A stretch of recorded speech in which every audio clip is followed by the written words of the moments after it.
நாங்க கேட்டதுக்கு நீங்க பதில் சொல்லலையே. നിങ്ങൾ ഈ ഫ്രൂട്ട്സ് ഒക്കെ കൊണ്ടുവന്നപ്പോ ഞാൻ വിചാരിച്ചു പഴക്കച്ചവടക്കാരാണെന്ന്. പിന്നെ ഈ തുണി എടുത്ത് വെച്ചപ്പോ ഞാൻ കരുതി തുണിക്കച്ചവടക്കാരാണെന്ന്. ഇപ്പം മനസ്സിലായി കല്യാണമാണ് കച്ചവടമെന്ന്. അതിപ്പോ പെട്ടെന്ന് അവന്റെ കല്യാണം എന്നൊക്കെ പറയുമ്പോ திடீர்னு வேணும்னு யார் சொன்னது? டேட் ஃபிக்ஸ் பண்ணா போதுமே. അവൻ പഠിച്ചുകൊണ്ടിരിക്കുകയല്ലേ. കല്യാണം കഴിഞ്ഞാലും പഠിക്കാമല്ലോ. എവിടെ കല്യാണം കഴിഞ്ഞൊന്നും പഠിപ്പ് നടക്കില്ല. ഫുൾ ടൈം ഹോംവർക്കും പ്രാക്ടിക്കലും ആയിരിക്കും. അല്ല, ഞാൻ ചോദിക്കുകയായിരുന്നു, സ്വന്തമായിട്ടൊരു വരുമാനമില്ലാതെ കല്യാണം കഴിഞ്ഞ് അവളെ കൊണ്ട് തെണ്ടു അമ്മേ എന്നും വിളിച്ചു. அது இந்த மദ്രാസിൽ എന്ത് ബിൽഡിംഗ് വേണമെന്ന് சொல்லுங்க. அந்த பில்டிங் சூர்யா பேருக்கு ரெஜிஸ்டர் பண்ணி தரோம். എന്തിനാ അതിന്റെ താഴെ ഇരുന്ന് തെണ്ടാനോ? இல்ல சூர்யாவுக்கு ஏதாவது பிசினஸ் பண்ணுமா, அதுக்கு ஏற்பாடு பண்றோம். എന്തിന് ബിസിനസ് നടത്തി പൊളിയാനോ? இல்லனா பையனுக்கு பாலிடிக்ஸ்ல இன்ட்ரஸ்ட் இருக்கா, அடுத்த எலெக்ஷன்ல சீட் வாங்கி கொடுத்துடலாம். എന്തിന് ഇലക്ഷൻ എന്ന് തോക്കാനോ? மிண்டாரிக்கிட்ட எடுத்து சொல்லுங்கப்பா. എന്താ മേനോനെ, ഫിക്സ് பண்ணலாம்ல? അത് അവനോട് ചോദിക്കാതെ. என்ன மேனோனே, பசங்க 2 பேரும் இஷ்டப்படுறாங்க. சீக்கிரம் கல்யாணம் நடத்த வேண்டியது நம்ம பொறுப்பு தானே. கை கொடுங்க. அப்பா, சூர்யாப்பா, நாங்க பெரியவங்க எல்லாம் சேர்ந்து ஒரு முடிவு எடுத்திருக்கோம். எல்லாம் அப்பா சொல்லுவாரு. എന്താച്ചാ, എന്തിനാ അവര് വന്നേ? ഒരു പഴക്കട മുഴുവൻ കൊണ്ടുവന്ന് സ്വാധീനിച്ച് നിന്റെ കല്യാണം ഉറപ്പിച്ച ചടങ്ങാ കഴിഞ്ഞത്. കല്യാണം കഴിഞ്ഞാ പിന്നെ എല്ലാം തീർന്നു. കുതിച്ചു പായുന്ന പടക്കുതിരയെ പിടിച്ച് തൊഴുത്തിക്കെട്ടിയ അവസ്ഥയാവും. വെറുതെ മടമടാന്ന് ചാണകം ഇട്ടോണ്ട് നിൽക്കേണ്ടി വരും. എന്നോടൊരു വാക്ക് ചോദിക്കാതെ? നീയും ആ സാരിധിയുടെ മോളും ഇഷ്ടത്തിലാണെന്ന് പറഞ്ഞപ്പോ. ഇഷ്ടത്തിലാണോ? ആര് പറഞ്ഞു? മേന്നെ ആ കുട്ടി വെറുതെ നുണ പറഞ്ഞതാണെങ്കിലോ? ആണെങ്കിലും അല്ലെങ്കിലും അതീ കുഴപ്പമില്ലാന്ന് തോന്നുന്നു. ഇത്രയും നല്ലൊരു ബന്ധം ഇനി നിന്റെ ജീവിതത്തിൽ കിട്ടിയെന്ന് വേണ്ട, കിട്ടണ്ട. അച്ഛൻ അറിയാവുന്നതല്ലേ എല്ലാം. എല്ലാവർക്കും എല്ലാം അറിയാവുന്നതല്ലേ. എന്നിട്ടും എന്തിനെങ്ങനെയൊക്കെ? മോനെ, നീ ഇപ്പോഴും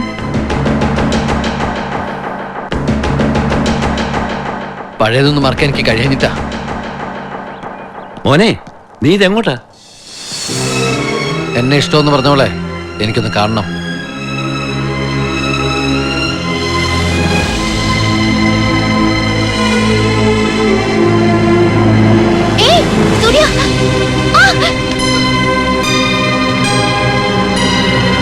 എന്റെ നോട്ടത്തിലോ ഭാവത്തിലോ എപ്പോഴെങ്കിലും തന്നോട് എനിക്ക് ഇഷ്ടമുള്ളതായിട്ട് തോന്നിയിട്ടുണ്ടോ? പിന്നെന്തിനാണ് താൻ തന്റെ വീട്ടുകാരെന്റെ വീട്ടിലേക്ക് അയച്ചത്? എന്നെക്കുറിച്ച് എന്തറിഞ്ഞിട്ടാ താൻ എന്നെ ഇഷ്ടപ്പെട്ടത്? എന്തിനാണ് ഞങ്ങൾ കേരളം വിട്ട് ഈ നഗരത്തിൽ വന്നതെന്നറിയോ? എൻ്റെ വീട്ടുകാർക്ക് വേണ്ടി ജീവിക്കുന്ന ഇപ്പോഴത്തെ സൂര്യനാരായണ വർമ്മയല്ല ഞാൻ. എനിക്കൊരു കഴിഞ്ഞ കാലമുണ്ട്, ഒരിക്കലും മറക്കാൻ കഴിയാത്തൊരു കാലം.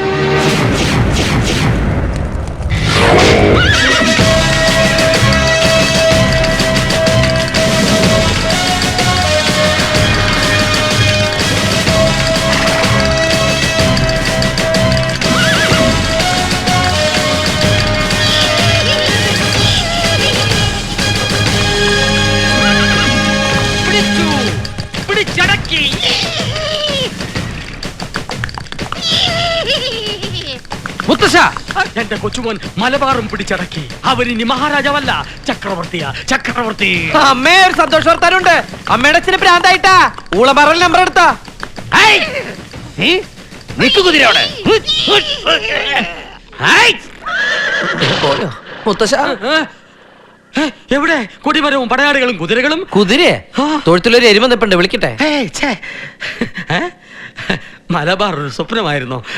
സ്വപ്നം നോക്കി, സ്വപ്നം വെളുപ്പിനെ കണ്ട സ്വപ്നം ഫലിക്കുമെന്ന. എന്തായാലും നീ ഇന്ന് കോളേജ് ഇലക്ഷൻ ജയിക്കും. സത്യം. അത് പല്ലിയല്ല, ഫോണാ. ഹലോ. അച്ഛാ, ഗുഡ് മോർണിംഗ് മോളെ. അവ എണീറ്റോടി? എണീറ്റു, ഞാൻ കൊടുക്കാം. ഉണ്ണീട്ടാ, ഡൽഹിന്ന് അച്ഛൻ. അച്ഛൻ ഈ നമ്പർ നിലവില്ല എന്ന് പറ. ചുമ്മാരി മുത്തശ്ശ, ഉറക്കം തെളിഞ്ഞില്ലെങ്കിൽ ഒന്നുകൂടി മൂത്രം വെച്ചിട്ട് കിടന്നുറങ്ങിക്കോ. ബെഡിലല്ലാട്ടോ. എന്നും പാമ്പും വേതാളോ ഷാക്കിയിലെയോ ഒക്കെയാ. ഇന്നാ നല്ലൊരു സ്വപ്നം കണ്ടത്. Hello. Many many happy returns of the day. Thank you അച്ഛാ. മോനെ, ബർത്ത്ഡേ ഗിഫ്റ്റ് ആയിട്ട് നിന്റെ അക്കൗണ്ടിലേക്ക് ഞാൻ കുറച്ച് പണം അയച്ചിട്ടുണ്ട്. ഓ, പിന്നെയും താങ്ക് യു അച്ഛാ. നീ നന്നായിട്ട് പഠിക്കുന്നുണ്ടല്ലോ. പിന്നെ ഞാൻ നന്നായിട്ട് പഠിക്കണ്ട അച്ഛാ. ഉഴപ്പൊന്നും അല്ലേ?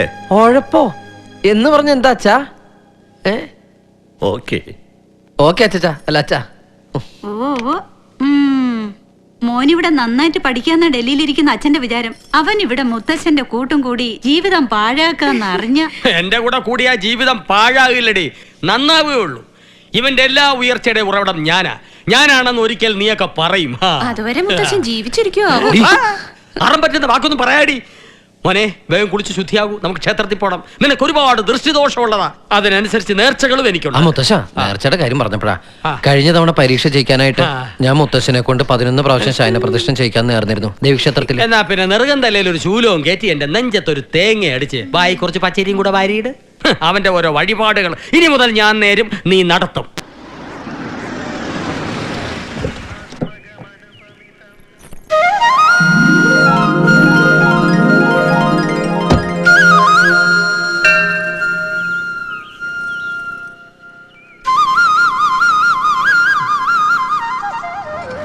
ദൈവമേ, ബ്രേക്ക് കാണാനില്ല. ചവിട്ടിപ്പറിച്ചെടുക്കരുത്, ഞാനിതൊന്ന് കൊണ്ട് നടന്നോട്ടെ. മുത്തശ്ശൻ പോയി വഴിപാടിന് ചീട്ടെടുത്തിട്ടോ ഞാൻ ഇവനെ തളച്ചിട്ട് വരാം. കാറിനെ ഞാൻ വിചാരിച്ചു ആനയാണെന്ന്. ഭഗവാനെ, എന്റെ അമ്മോ, ഒട്ടുക്കത്തെ ക്യൂ. രാജാവിനെന്ത് ക്യൂ? വഴിയൊരുക്കടാ. വന്നാലും മുൻപന്തയിൽ ഉത്തരവ്. ഇത്തിരി ഗ്യാപ്പ് എന്ന രാജാവാണ്. രാജാവാ? ഏത് രാജ്യത്തെ? കൊച്ചി രാജ്യത്തെ. ഞങ്ങൾ ഇവിടുത്തെ രാജാക്കന്മാരാണ്. പോയി ക്യൂവിന്റെ അവസാനം നിൽക്ക്. ഇതാണ് ജനാധിപത്യം വന്നതിന്റെ കുഴപ്പം. രാജഭരണമായിരുന്നെങ്കിൽ എന്റെ ദർശനവും 3 വെടിയും കഴിഞ്ഞ് ഇവറ്റകളെ ക്ഷേത്ര പരിസരത്ത് അടുപ്പിക്കൂ. ക്യൂവിൽ നിൽക്കാൻ എന്റെ പട്ടി നിൽക്കും. എന്നോട് പറയരുത്, ക്യൂ എനിക്ക് അലർജിയാണ്, തലയുറ്റി വീഴും. കഷ്ടം. കഷ്ടോ? മാറി നിൽക്കടാ. സഹോദര, നിങ്ങളോടല്ലേ പറഞ്ഞ പുറകെ പോയി നിൽക്കാൻ. സഹോദരി,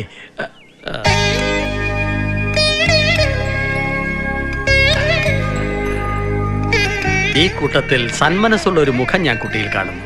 മോളെ മുത്തച്ഛനെ ഒന്ന് സഹായിക്കണം. കുറച്ച് വഴിപാടുകളുണ്ട്, ക്യൂയിൽ നിൽക്കാൻ വയ്യാഞ്ഞിട്ടാ. ഒരു ഭാഗ്യസൂക്തം, ഒരു ശത്രു സംഹാരം, ഒരു ജലധാര, ഒരു പിൻവിളക്ക്, ഒരു മുൻവിളക്ക് മതി. നാളെ പൂരിട്ടാതി, പേരുണ്ണി വേണ്ട, സൂര്യനാരായണ വർമ്മ എന്ന് തന്നെ ആയിക്കോട്ടെ. ഒരു ശത്രു സംഹാരം, ഒരു ജലധാര, ഒരു മുൻവിളക്ക്, ഒരു പിൻവിളക്ക്, പേരുണ്ണി. അല്ല, സൂര്യനാരായണ വർമ്മ എന്ന് എഴുതിയാൽ മതി. ആളുടെ നാളേതാ? നാളെ പോരിട്ടാതി. ആ, ഒന്ന് വിട്ടുപോയി, ആളുടെ പേരിൽ ഒരു ഭാഗ്യസൂക്തം കൂടി.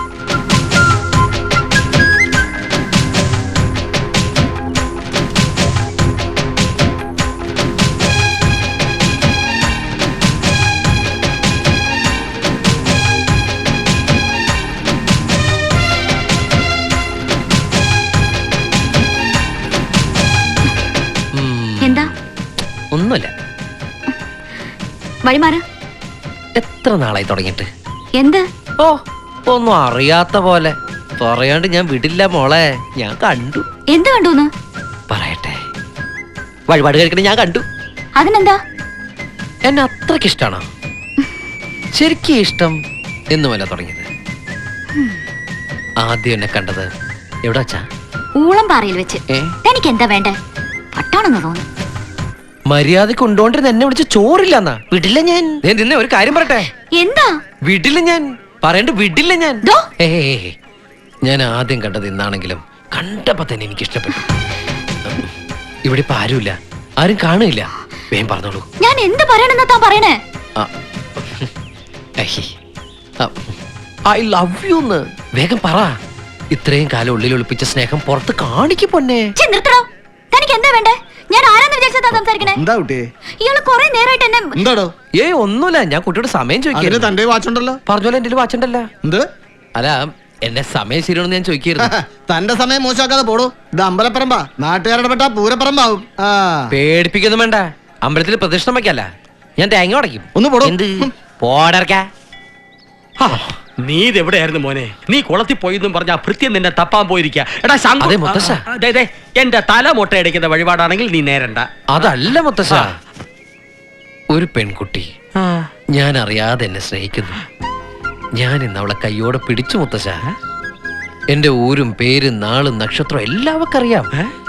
എന്റെ പേരിൽ ഞാൻ അറിയാതെ അവൾ ഇന്ന് വഴിപാടുകൾ കഴിച്ചത് ഞാൻ കണ്ടു. അവൾ എന്നെ ജീവനേക്കാൾ സ്നേഹിക്കുന്നുണ്ട് മുത്തശ്ശ. നീ ഇതേത് പെൺകുട്ടിയുടെ കാര്യമായി പറയുന്നേ? ഒരു സുന്ദരി മുത്തശ്ശ, ദാ വരണ കുട്ടിയാ. അടടാ ഈ കുട്ടിയോ എങ്ങനെയുണ്ട്? കൊള്ളാം. കൗണ്ടർ നല്ല തിരക്കായതുകൊണ്ട് വഴിപാട് നടത്താൻ ഞാനാ നിന്റെ നാളും പേരും പറഞ്ഞ് ഇവളുടെ കാശ് കൊടുത്ത് ഏൽപ്പിച്ചത്.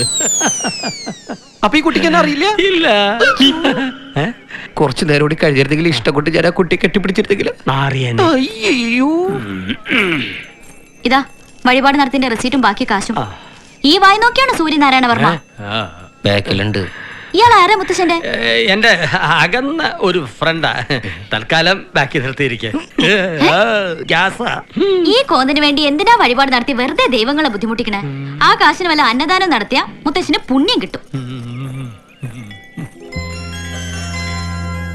ഇവളാള് കൊള്ളാമല്ലോ. ഏതായി കുട്ടി? ഏതാന്നറിയില്ലെങ്കിലും ഇഷ്ടായി, ഒരുപാട് ഒരുപാട് ഇഷ്ടായി.